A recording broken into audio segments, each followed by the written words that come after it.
We are really proud to be involved in such a unique and important partnership. The collaborative model upon which MPRI is based is not easy. It requires every organization to get a little bit out of its box and to trust each other, to share and communicate on unprecedented levels, to go pretty much above and beyond the norm, just to even understand how the other partners think and why they are the way they are as an organization. But we do all of this, and we do it because it's vital to our community members who are returning from prison and need our help in making a successful transition. And we do it because it promotes community safety for everyone who lives in our region. And we do it because it works. If we were going to rename this, this would be something like the Michigan People Initiative or the Michigan People Returning Home program or the Michigan People Relationships kind of program. Because in the 5 years we've been doing this work, we have seen over and over again that it's the relationships that the folks at the prison have with the people who are living there, and the folks who are coming out of the prison have with the parole agents and their neighbors and the community members and the people in the programs who do the services for them or with them. Those relationships are what's making all this happen. I mean, you can talk about MPRI all you want on paper, and it is not capturing the vitality that your relationships have with each other for this initiative or with the parolees. This has been a real cultural shift in our own department in the last several years. It's not been easy. I would say that out of everything we've done, this cultural shift, this change in our philosophy from trail them, nail them, jail them to let's work with them, let's understand, let's develop good systems, let's understand the true risk that people pose to the community and what are their needs and how do we treat those needs.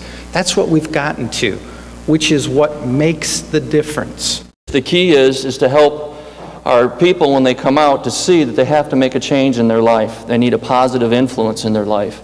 And what better place to go than to the people in the community where they're living. It's exciting to know that the MDOC has taken this change in direction with the MPRI program to be able to not just be a tail them and chase them and lock them up, as opposed to really make that effort to help them adjust back into society. When you think about 95% of everybody that's locked up coming back out and living amongst us, it's a positive thing to do. Pugsley Correctional Facility was a MPR pilot site for an in-reach program, and it started back in 2005. My first acquaintance with the MPRI initiative was being placed on a task force in 2007.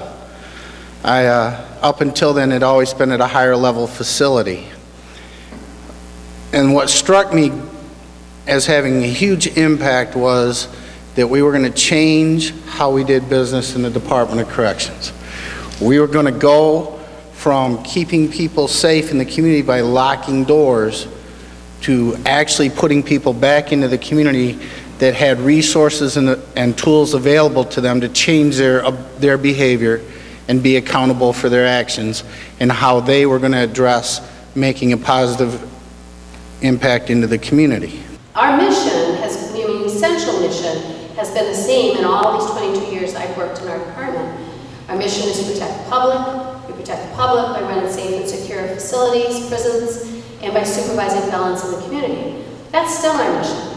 But at some point we realized that if we didn't expand beyond that and have a broader view of protecting the public, then we were not in fact protecting the public. If we truly believe everything we've heard today, and we really believe this work is valuable, and I would argue that it is a moral imperative for us to move beyond locking people up as an economic driver in our communities, then we have to use the voice that we have to talk to and empower those people who will continue to make the decisions about this.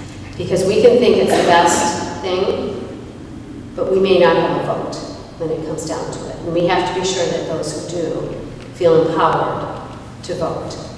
And so I encourage all of you to Not just talk about this among those of us who know it and want to hear it, but talk about it outside of that, to your neighbors and in your churches and in your workplaces and with the local media, and talk about what's going on. There's incredible stories in this community, and there's stories that should be heard. And so I ask you to be empowered to tell those stories, because we have made a difference in this state, and we're not done yet. And I am anxious to see what the next decade brings, given what we've accomplished now.